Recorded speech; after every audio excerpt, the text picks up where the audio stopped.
Saya ingin mengatakan bahwa negara ini sudah menjadi bandit, namanya bandit state. Jadi istilah negara bandit itu sudah banyak diteorisasikan orang. Nah, ketika negara itu sudah menjadi pemangsa predator state, maka negara itu juga akan menjadi negara bandit. Sesungguhnya Indonesia ini tidak benar lagi kalau disebut negara demokrasi. Sebetulnya Indonesia menjadi negara monarki. Pertanyaannya adalah, pertanyaan kritisnya adalah, masihkah layak Indonesia disebut sebagai negara demokrasi atau pseudo demokrasi? Nah, ini pertanyaan penting ya, agar supaya negeri ini tidak diwariskan kepada generasi yang akan datang dalam sebuah negara yang tidak jelas. Ini negara demokrasi, negara kerajaan, atau negara monarki. Di Indonesia casingnya demokrasi, tapi substansinya negara monarki. Dikendalikan oleh kelompok tertentu, baik sumber daya politik maupun sumber daya ekonomi.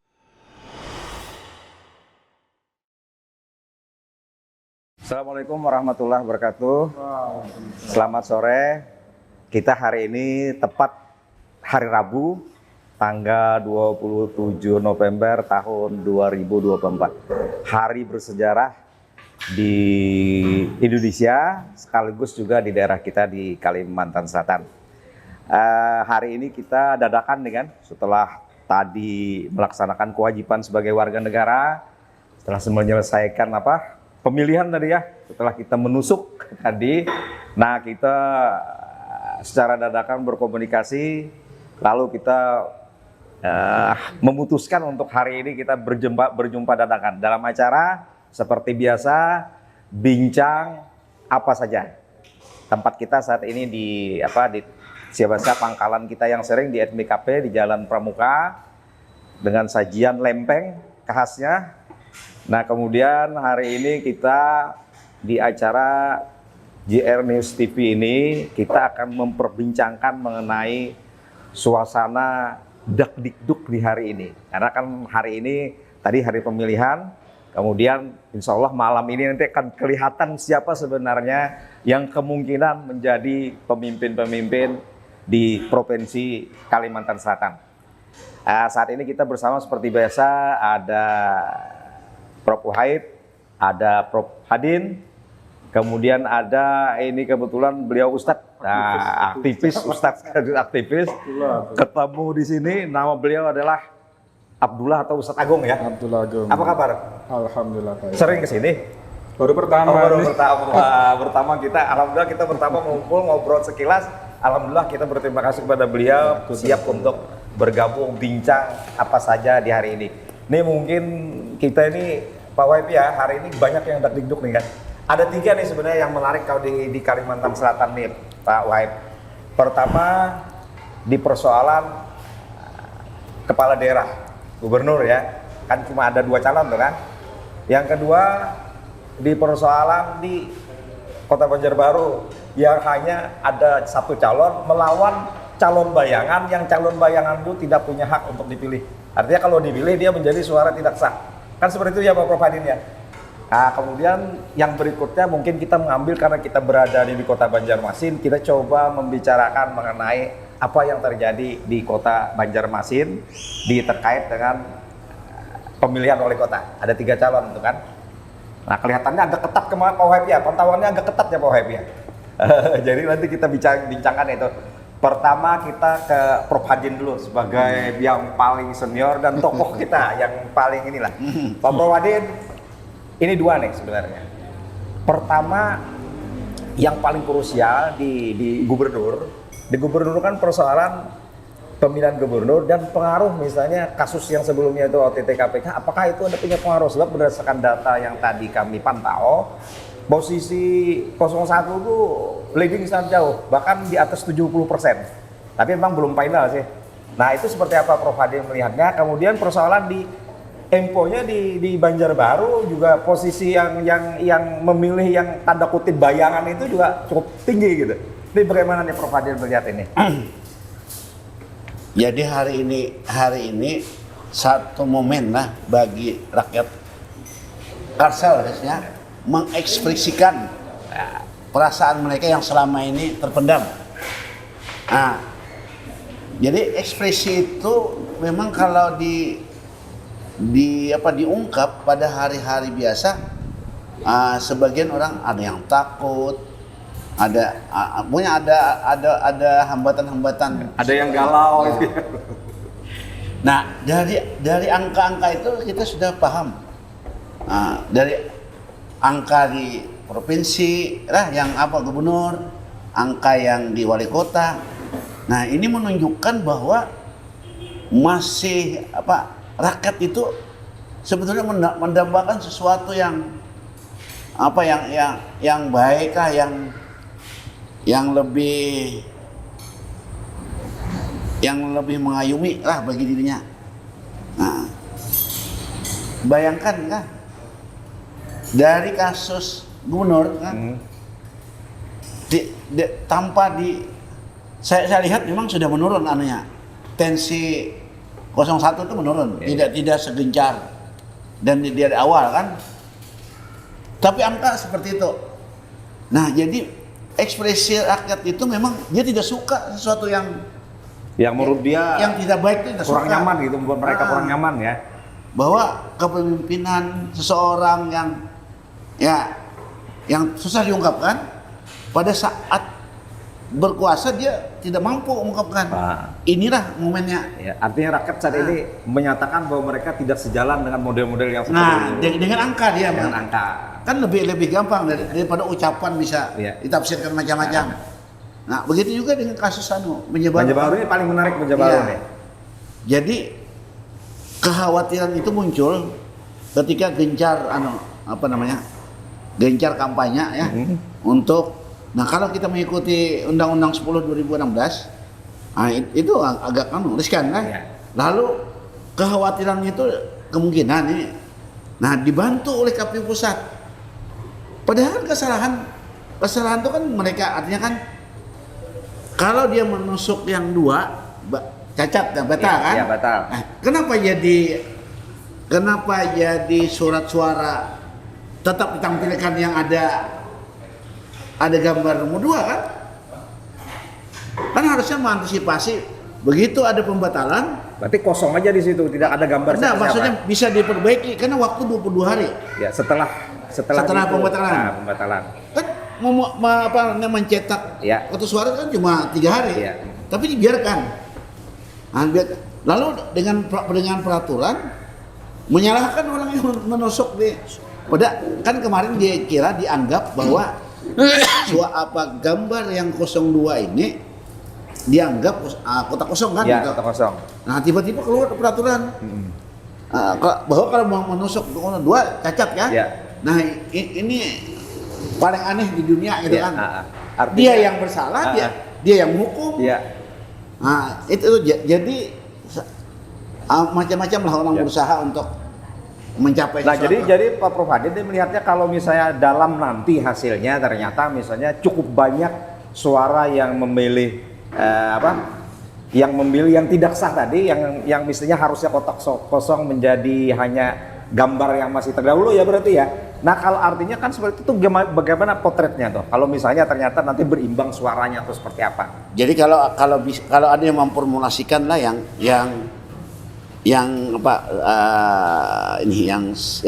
cacat, suara yang cacat menjelma dari satu kekuatan. Nah, kemudian muncul ada satu golongan masyarakat yang membela di sana dan mempunyai legal standing, itu kan bisa diajukan ke MK.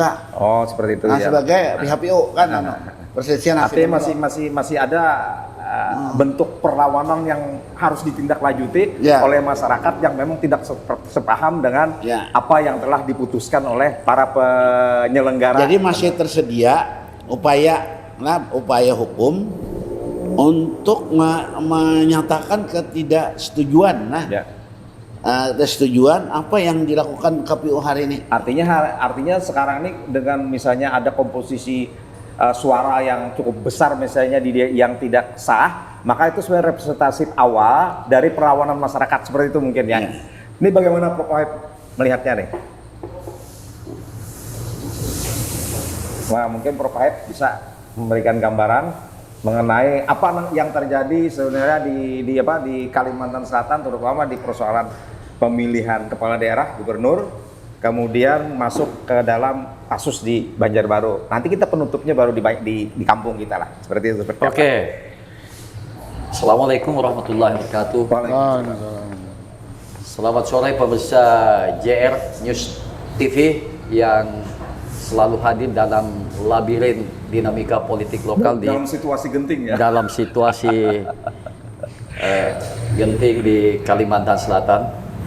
Kasus yang menarik perhatian besar dan menjadi turbulensi politik lokal di Kalsel adalah soal Banjarbaru yang sama sekali tidak jelas. Ya, sikap rezim pelaksana Pilkada juga tidak memberikan argumen yang rasional bagi publik, hanya publik juga menjadi gamang dalam hal ini. Jadi tidak cukup argumen untuk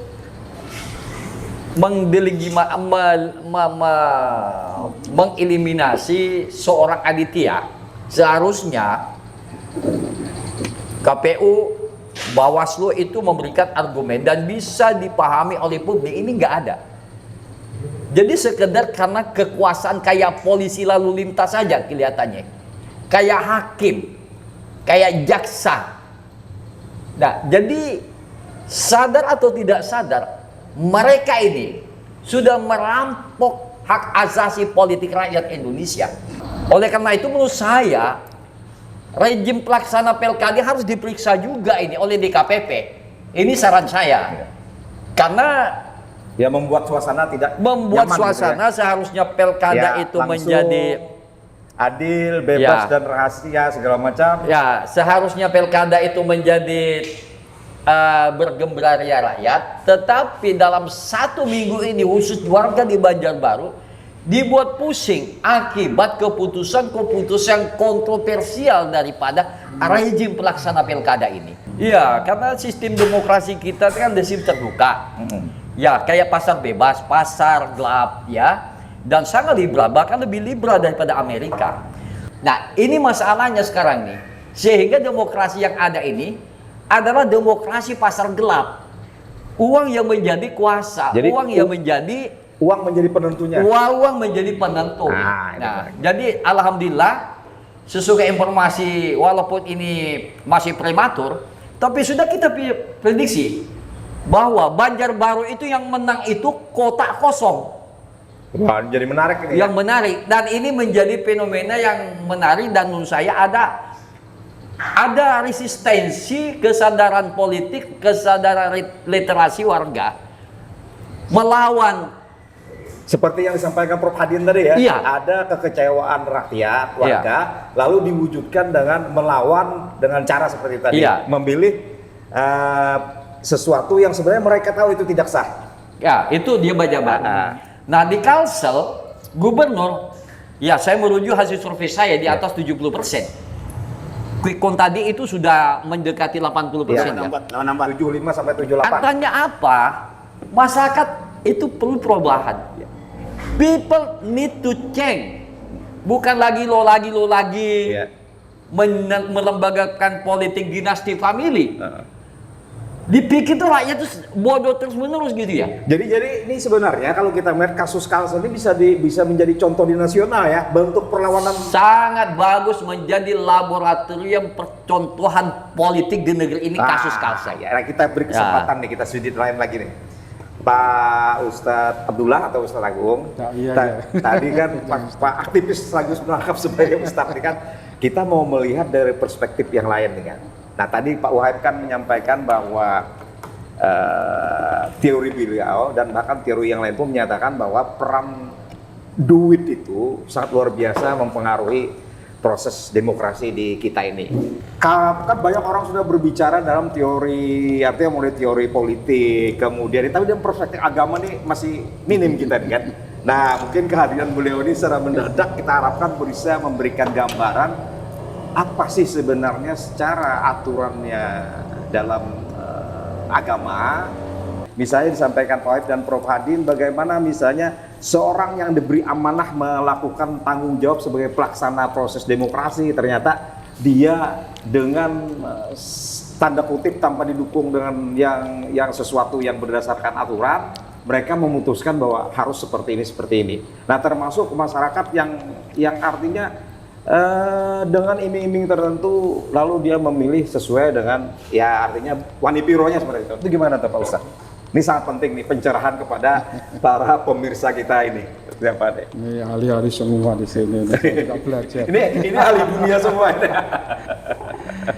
Jadi sebenarnya dari dulu sampai sekarang itu dunia ini tempat masalah. Ya. Masalah pemerintahan, masalah rakyat, semuanya ada. Dan dari dulu ini sudah ada contoh. Kalau mau sukses, ya ada contohnya. Ketika di Indonesia dulu kan ada kerajaan Demak itu, Ya. ada rajanya, Raja Demak. Nah, Raja Demak ini dekat dengan ulama, dalam hal ini Wali Songo. Kemudian turun lagi zaman Gubernur Sudioso, ada pemerintahan tapi dekat dengan keluarganya Gus Baha, sehingga ulama ini bisa memberikan masukan dekat, sehingga kebijakan-kebijakannya nanti ada beberapa yang diambil dari ulama. Contohnya penutupan lokalisasi di Jakarta, banyak hal. Kemudian kalau gerakan Gus Hasyim Asy'ari dulu ya kan 1926 sudah memberikan arahan bagaimana memberikan masukan kepada bangsa dan negara. Adanya Pancasila itu bahkan kan idenya dari Gus Hasyim Asy'ari. Nah, kita ini memang perlu membuat mahol. Apa mahol itu dijelaskan nih kan? Sekilas nih kan? Mahol.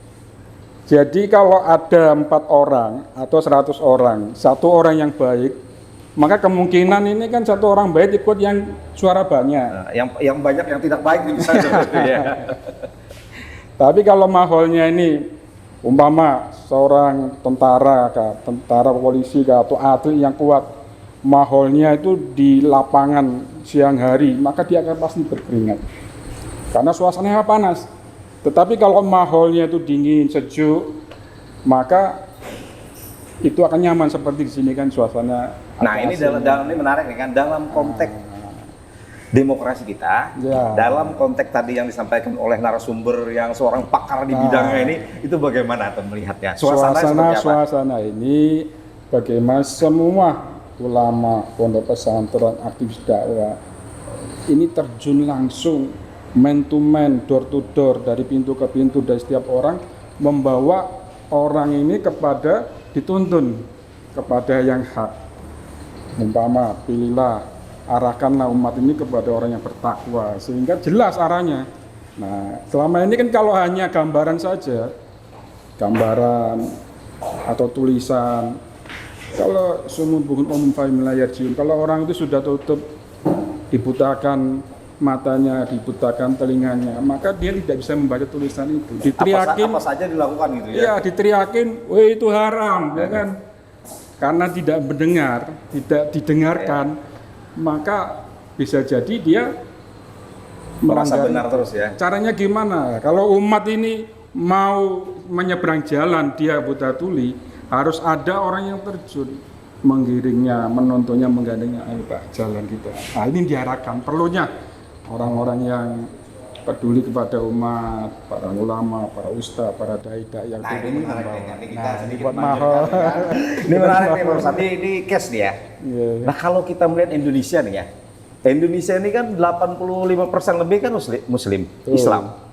Kemudian tidak kurang di Indonesia ini begitu banyak kan organisasi Islam. Bahkan ada 2 organisasi yang besar, yang organisasi ini sangat berpengaruh terhadap berdirinya negeri ini. Tadi Pak Ustadz menceritakan mengenai siapa? Tokoh NU itu kan. Gus Hasyim Asy'ari. Lalu menurut pandangan Ustadz kan menyampaikan bahwa perlu ada orang-orang yang mengajak, artinya meluruskan. Misalnya tadi Pak Wahid menyampaikan bahwa ini, Prof. Hadin menyampaikan bahwa ini loh yang sebenarnya dalam perspektif berkehidupan bernegara ada yang sebenarnya tidak sesuai dengan kaidah-kaidah, baik itu kaidah negara maupun menurut persepsi saya termasuk kaidah agama. Pada saat mereka untuk mencapai tujuan menghalalkan segala cara yang tadi menggunakan ilmu apa tadi sumum hukum umumnya melayar jiun. Jadi kan apapun mereka tidak peduli.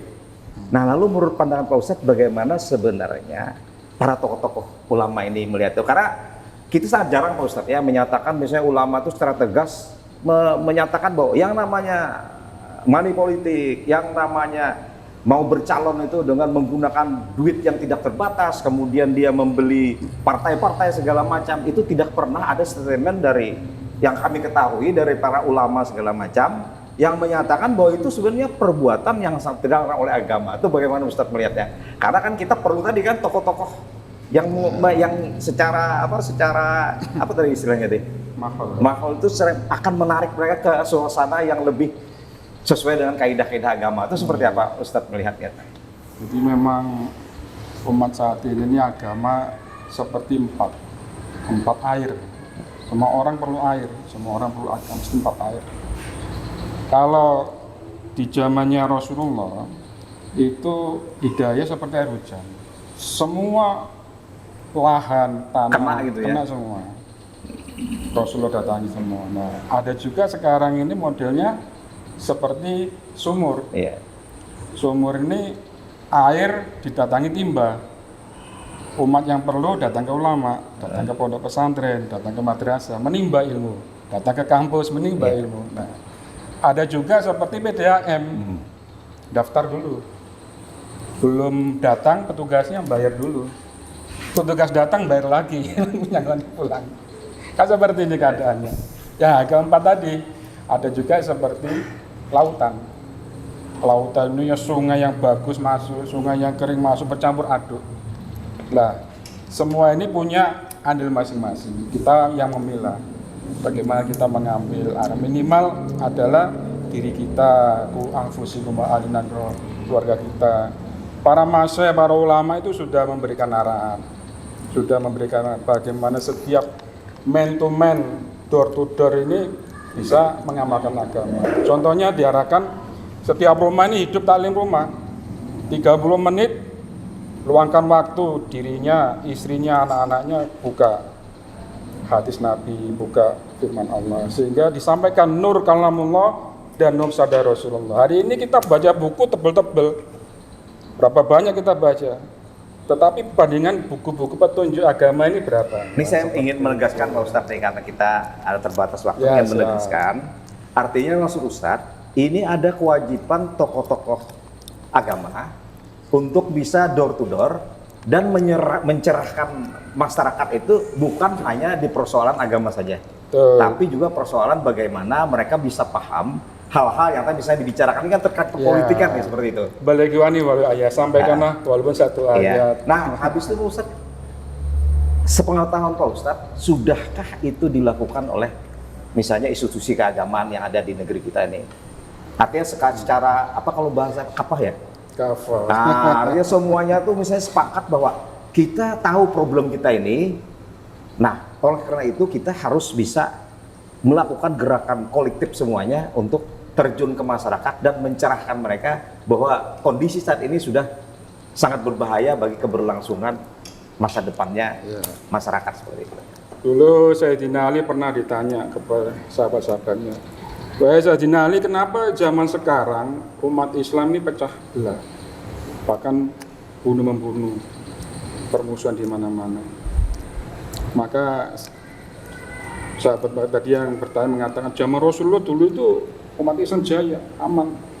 Maka Sayyidina Ali katakan, dulu zamannya Rasulullah saya ini dipimpin, zaman sekarang saya yang memimpin. Nah, ini beda. Kalau dulu yang memimpin Rasulullah, yang dipimpin sahabatnya itu takwa, Rasulullah takwa. Hari ini ketika Sayyidina Ali menjabat, Sayyidina Ali orang yang paling bertakwa.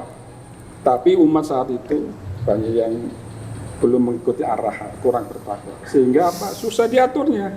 Lah, kembali ini diluruskan. Kalau memang umat ini orang-orang yang takwa, Allah akan naikkan orang-orang yang paling takwa di antara mereka. Tidak mungkin pemimpin domba itu dipilihkan serigala atau singa. Pemimpinnya singa, serigala ya umatnya singa, serigala. Jadi ini artinya sebenarnya umat yang bersalah karena semua orang akan muhasabah diri. Gimana sih saya ini? Gimana sih keluarga saya, lingkungan saya? Minimal maholnya, suasana dia. Kalau dari titik awal dari dirinya, keluarganya, suasana lingkungannya itu berubah, semua akan merubah suasana dan keadaan. Kalau suasana dan keadaan bumi ini menurut keadaan langit, ketika ketakwaan kita di bumi ini akan membawa rahmat timbal balik langit. Kita di bumi lempar pasir ke atas, yang turun apa Pak? Pasir. Pasir. Lempar batu ke atas, yang turun apa? Batu. Kalau umat ini melempar korupsi, melempar money politik, yang turun apa? Ya sama. Sama. Itu. Jadi bagaimana sekarang sama-sama yang dilempar ke langit, doa, korban untuk agama. Tapi kan gini Ustaz, tadi Pak Ustadz kan di awal menyatakan bahwa peran setiap orang itu menjadi pemimpin. Kan seperti itu. Nah lalu kan kalau kita di dalam hidup bermasyarakat, sebenarnya ada pemimpin umat dan pemimpin yang ada di masyarakat. Kan tidak mungkin lah kita misalnya menyatakan bahwa ini lebih banyak sebenarnya diakibatkan oleh masyarakat. Karena tanggung jawab pemimpin adalah membuat masyarakat itu menjadi lebih misalnya lebih cerdas, lebih misalnya bagus segala macam. Makanya kita kembali tadi ke awal bahwa bagaimana sih tanggung jawab mereka yang punya kuasa ini tadi, yang harusnya mereka lakukan untuk mencerdaskan, tapi yang dilakukan adalah menuju malahan kerusakan. Itu tanggung jawab secara agama seperti apa Ustaz? Karena problem kita itu kan di situ. Kita kan kekurangan tokoh-tokoh yang memang memberikan contoh dan agar masyarakat bisa mengikuti langkah-langkah seperti itu. Misalnya tadi kasus yang ada di mana? Di Kota Banjarbaru, yang di Kalimantan Selatan, bagaimana akhirnya masyarakat melakukan perlawanan dalam pemahaman mereka, sudahlah kita harus melakukan seperti ini. Ini bagaimana nih tanggung jawab pemimpin? Karena pemimpin kan berat. Karena pemimpinlah yang akan menggiring domba-domba ini untuk menuju ke kandangnya. Ke kandangnya yang menurut saya tadi ke kandang yang misalnya dingin, sejuk, dan penuh kedamaian. Nah, sekarang pertanyaannya, siapa yang bisa memberikan masukan langsung kepada pemimpin itu? Apakah kita yang di sini? Apakah yang orang yang membahas ini? Atau orang yang bisa satu meja dengan pemimpin itu? Kalau kita hanya bersuara di sini, mungkin masuk ke TV, media, tapi apakah pemimpin itu melihatnya? Beda kalau kita duduk satu meja, makan satu nampan dengan presiden, dengan gubernur. Nah, mungkin kita bisa sampaikan hal-hal seperti ini. Mungkin bisa kita ingatkan. Nah, maka sebenarnya di lingkungan kami sendiri itu ada namanya Ikatan Pondok Pesantren Indonesia. Kita dekat dengan pemerintahan Provinsi Kalimantan Selatan ini. Kebetulan saya dan teman-teman dengan 27 pondok pesantren duduk bareng dengan ring-ring satunya lah. Jadi kita tetap mengingatkan, memberikan masukan juga. Syukur-syukur bisa satu meja ya. Kemarin duduk bareng dengan gubernur, duduk bareng dengan Kapolda, duduk bareng dengan daripada apa yang TNI itu pemimpinnya ya, seperti kita sampaikan kesempatan itu minimal kalau sudah dekat sekali seperti Gubernur Setiaoso bisa masukan, bisa menutup lokalisasi dan sebagainya. Nah mungkin kita kembali nih, kita kembali ke Prof Hadin. Prof Hadin melihat dari yang kita cermati beberapa tahun ini, kita melihat bagaimana misalnya politik itu daya hancurnya akibat dimain-mainkan dengan itu sangat luar biasa. Dia bukan akhirnya memberikan kecerdasan kepada masyarakat, tapi malahan semakin menterpurukan pola pikir dan sikap perilaku masyarakat dalam melihat pemilihan dan perpolitikan. Itu seperti apa kira-kira Prof Hadin? Ya, jadi mungkin jadi harus ada kerjasama ya. Jadi kerjasama antara tokoh-tokoh. Jadi kita memunculkan anggap gini kan lah, yang tampil secara formal itu yang banyak duit, oke lah. Tapi dalam strata yang hampir sama dengan ini, pemimpinnya ada lagi tokoh-tokoh yang oleh masyarakat gitu kan diakui dan dipanuti. Nah, jadi kalau tokoh-tokoh ini mau bergerak, nah kita kan misalnya gini kan, ada tokoh Muhammadiyah, ada tokoh NU, tokoh-tokoh agama gitu kan, tokoh masyarakat dan tokoh agama bergerak sama, berimbang gitu kan. Oposisi berarti kalau bahasanya oposisi. Tapi bukan melayani, tapi melayani masyarakat, melayani umat. Untuk mencerdaskan. Nah, itu mungkin akan lebih Artinya harus ada kesepakatan bersama bahwa problem kita tuh apa, lalu kita harus bisa tokoh-tokoh ini bisa untuk menyelesaikan problem itu. Nah, jadi jangan dibiarkan lagi sekarang. Nah, sekarang yang kita inginkan ini pelayanan keumatan ke masyarakat. Jadi harus diimbangi. Kita jangan terlalu lagi berharap ke tokoh pemimpin formal. Ya. Nah, pemimpin formal yang berharap. Karena itu sudah dikuasai oleh kalangan yang di belakang layar tadi. Yang kemampuannya rendah kan itu kan. Iya. Yang kita saksikan hari ini. Iya. Ya. Nah, sekarang jangan juga dia yang tokoh-tokoh Tokoh-tokoh masyarakat ini lah. Masyarakat ini kalau dia ya sama lah. Akhirnya ya seperti ini terjadinya. Iya. Dalam pandangan kami ini oposisi dari kalangan aktivis dakwah barangkali kurang pas. Kita menjadi pengingat lah, partner dalam kepemerintahan. Kalau kita nanti oposisi itu terkadang bisa kurang seiring sejalan nanti. Tapi kalau kita bisa saling mengingatkan ketika ada yang pemerintah yang kurang pas jalannya, itu bisa nanti kita memberikan masukan. Nah, ini menarik kan, sebenarnya akan panjang diskusi. bukan oposisi. Pemerintahan yang ada oposisi itu kan menyerang pemerintah. Jadi tanda kutip kan. Artinya sebenarnya fungsi mereka ini kan oposisi dalam mempersoalkan mengenai sesuatu yang belum lurus atau tidak benar. Ini ada satu lapisan. Jadi dalam masyarakat itu ada pemimpin formal, ada pemimpin non formal. Non formal ini kan yang sebetulnya yang berpengaruh. Ya, tapi kan gini Prof. Aden, saya agak motong sedikit. Problem kita ini yang sudah berjalan ini adalah persoalan arah kita ini diselewengkan tanda kutip ya, dan kita menyaksikan itu. Makanya kita melaksanakan, kita bersama-sama diskusi dari dulu sampai kini. Persoalan kan karena terjadinya proses itu tadi. Misalnya seperti ini. Undang-Undang Pasal 33 menyatakan bahwa kekayaan bumi negara segala dikuasai negara untuk kepentingan masyarakat.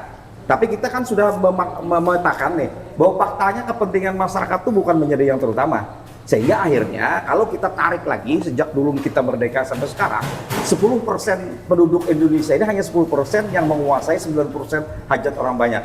Nah, lalu pertanyaan kita, apakah tokoh-tokoh yang ini tadi, yang tadi misalnya yang sudah ada ini, memang posisinya meluruskan itu? Kalau memang misalnya dia memberikan pandangan dan meluruskan, tapi sudah puluhan tahun sampai dengan saat ini tetap terjadi, lalu apa langkah yang harus dilakukan? Dengan dasar itulah maka kalau persepsi kita itu sebenarnya ini harus ada langkah tegas dalam hal melihat ini tadi. Jadi dia tidak hanya, kan kalau kita misalnya tadi Pak Ustadz menyampaikan bahwa kita harus sampaikan ke pemerintah, harus sampaikan ke pengambil keputusan segala macam. Cuma fakta yang terjadi kan semakin parah nih kan. Bahkan kalau kita bicara parah, periode pemilu-pemilu yang lalu jarang terjadi yang kotak kosong, bahkan yang tadi terjadi kotak kosong diubah menjadi dengan tadi yang di kamu ambil contoh di kota Banjarbaru. Nah, artinya kalau memang dulu berjalan faktor tadi seiring sejalan dengan pengambil kebijakan dan pembuat peraturan, maka hal seperti ini kan tidak terjadi. Misalnya kan kita bicara misalnya kemiskinan di kita kan tidak mungkin akan tetap diada saja atau tetap berada di angka yang sekitar 4-5% itu kalau memang sudah berjalan semuanya itu tadi. Nah, ini Pak Wahab nih. Pak Wahab gimana melihat nih? Karena Pak Wahab ini kan inilah. Tadi bertanya dari Pak. Mau berisukan mengenai itu tadi. Gimana deh? Ya, saya ingin mengatakan bahwa negara ini sudah menjadi bandit. Namanya bandit state. Jadi istilah negara bandit itu sudah banyak diteorisasikan orang. Nah, ketika negara itu sudah menjadi pemangsa predator state, maka negara itu juga akan menjadi negara bandit. Kenapa kita memilih Indonesia sebagai negara demokrasi? Kenapa kita tidak memilih Indonesia ini sebagai negara kerajaan atau negara monarki? Sesungguhnya Indonesia ini tidak benar lagi kalau disebut negara demokrasi. Sebetulnya Indonesia menjadi negara monarki. Apa itu? Ya, karena sistem kekuasaan itu dikendalikan oleh kelompok-kelompok tertentu, oleh minoritas yang memiliki kekuasaan. Istilahnya orang sekarang ada 10 orang menguasai 80% perekonomian di Indonesia. 80% menguasai perekonomian Indonesia oleh 10 orang.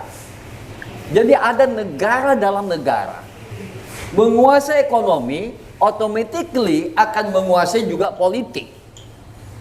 Menguasai politik bisa membeli partai politik, ya. Seperti yang ada sekarang ini. Pertanyaannya adalah, pertanyaan kritisnya adalah, masihkah layak Indonesia disebut sebagai negara demokrasi? Atau pseudo demokrasi? Ya ini pertanyaan penting ya, agar supaya negeri ini tidak diwariskan kepada generasi yang akan datang dalam sebuah negara yang tidak jelas. Ini negara demokrasi, negara kerajaan, atau negara monarki. Di Indonesia casingnya demokrasi, tapi substansinya negara monarki. Dikendalikan oleh kelompok tertentu, baik sumber daya politik maupun sumber daya ekonomi. Oleh karena itu, perlu ada namanya penguatan civil society. Karena negara ini tidak pernah salah. Sepakat kita itu. Negara ini tidak pernah salah, selalu benar. Iya. Walaupun salah. Ini namanya hegemoni dalam teorinya Antonio Gramsci. Negara itu selalu hegemonik, tidak pernah salah. Bunuh orang juga nggak salah, ya. Merampok tanah rakyat nggak salah, ya. Merampok hak-hak politik rakyat seperti hari ini juga nggak salah. Jadi negara itu selalu ada monopoli kebenaran. Jadi seakan-akan kebenaran politik, akidah politik itu adalah milik negara. Agaknya Pak, Mengerucutkan masalah bukan berhadapan gitu kan, sepertinya mengingatkan langsung. Kalau kita tidak membantu pemimpin yang formal untuk lurus, untuk supaya lurus masyarakat agar diarahkan lurus. Jadi secara langsung tidak mengkritik pemerintah secara langsung, tapi secara tidak langsung iya kan, tidak langsung. Artinya sebenarnya tidak imbang karena kalau langsung mengkritik tidak imbang kekuatan artinya sebenarnya kalau yang saya tangkap dengan bahasa Prof Hadi itu sebenarnya meminjam kekuatan masyarakat bersama-sama dengan diinisiasi oleh tokoh-tokoh untuk melakukan keseimbangan terhadap kekuatan itu seperti itu. Selesaikan dulu Prof Hadi bisa menjelaskan. Belum selesai dia. Karena gini kan, biarkan tadi kan. Nah, ini bertambah kuat ini. Nah, sementara kepentingan masyarakat kan terabaikan. Nah, seharusnya tokoh-tokoh masyarakat, tokoh-tokoh formal masyarakat, apakah NU, Muhammadiyah, atau tokoh-tokoh LSM, itu harusnya membentuk satu paguyuban ya kan. Nah, civil society. Civil society untuk memberikan pelayanan ke masyarakat. Nah, tapi tidak secara langsung mengkritik pemerintah. Artinya mencerdaskan, mencerdaskan lah. Tapi secara tidak langsung ya itu kan, tidak langsung. Karena kalau berhadapan langsung tidak imbang kekuatannya, hancur. Nah, dihancurkannya. Nah, kalau masih ada harapan, apa kira-kira yang kita sepakati untuk langkah ke depan yang dilakukan? Masing-masing bicara. Jadi ada namanya, masih adakah politik of hope, politik pengharapan, ya. Kalau sistem yang ada sekarang ini, sepertinya memang awan gelap menghadang di depan mata rakyat Indonesia. Saya kira, saya ingin mengajar rakyat Indonesia, mari kita berhenti bicara soal Indonesia emas 2045, yang ada Indonesia cemas. Bagaimana bicara demokrasi substantif? Penyelenggara pilkada ada ikut main, tidak netral. Kemudian aparat-aparat yang lain ikut memperbusuk political decay system. Artinya, 3 pilar kebangsaan, eksekutif, legislatif, yudikatif dalam kuasa yang selanjutnya, tokoh-tokoh agama, tokoh masyarakat, agamawan, ilmuwan, kampus, kelompok-kelompok independen, mari kita memperkuat institusi-institusi demokrasi lewat mengkonsolidasikan kekuatan civil society. Hanya ini menjadi kekuatan peimbang melawan hegemoni negara. Jadi nggak bisa dibiarkan. Artinya Pak Waib siap berjuang untuk itu Oh, ya? siap. Ke Propaden Ya. ke Propaden lagi. Selalu siap. Ya. Semangat muda. Terima kasih. Pendapat. Ya. Ya, jangan dibiarkan, Mang. Kalau Jadi situasi- perlu gerakan dulu ya? Ya, perlu ada gerakan. Jadi kayaknya mau mengulang sejarah ya kan ya, yang apa masyarakat madani Ya, gitu kan, ada civil society, ini harus dimunculkan, jangan dibiarkan. Artinya sepakat untuk, ini kan tokoh-tokoh semua nih yang narasumber ini kan? Amin. Sepakat untuk bersama-sama artinya untuk Siap, insya Allah. Ya gimana Pak Hadin? Berikan Siap? terbaik untuk umat. Nih gimana? Pak Ustadz, Pak Hadin belum selesai. Udah selesai. Ustaz. Kalau menurut saya Indonesia ini baik-baik saja insya Allah. Nggak usah Amin. terlalu cemas. Amin. Indonesia sudah melewati berbagai rintangan yang paling berat. Sejarah kolonial Belanda, Indonesia bisa merdeka juga. Jepang masuk, Indonesia merdeka juga. Dipimpin siapa saja, masjid-masjid masih bisa sholat Pak. Ya. Pondok-pondok pesantren masih berdiri, Indonesia insya Allah baik-baik saja. Dan untuk itu kita banyak-banyak aja buat suasana-suasana agama di Pakistan ya Pak. Kalau kita kumpul itu satu masjid 3 juta orang. Ulamanya mengumpulkan Ya. umat ini, maka yang datang presidennya Ya. minta doa biar berdoa. Nah, kalau sudah suasana seperti itu, mau siapapun pemimpinnya itu akan Allah tundukkan. Ya. Ada lagi ditambahkan? Insya Allah. Demikian di bincang apa saja hari ini, hari yang bersejarah. Kebetulan di sini hadir bukan hanya mereka yang bicara tentang politik, tapi sudah hadir mereka yang banyak bicara tentang persoalan agama.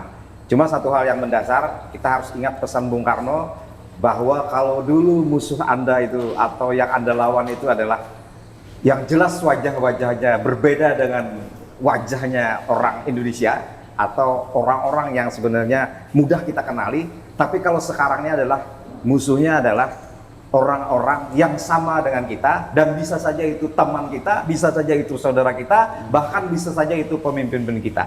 Ini yang harus kita tanamkan. Dan satu hal yang mendasar bahwa kebersamaan atau mungkin ikatan dalam melihat persoalan secara komprehensif dan bersama-sama itu satu kekuatan yang akan merubah, menjadikan sesuatu yang tidak baik menjadi baik, yang sudah baik menjadi lebih baik. Mungkin itu yang bisa kami sampaikan. Mudah-mudahan nanti kita lanjutkan ke diskusi kita berikutnya. Mohon maaf kalau hilaf salahnya. Wabillahi taufik. Wassalamualaikum warahmatullahi wabarakatuh. Waalaikumsalam Terima kasih. warahmatullahi wabarakatuh.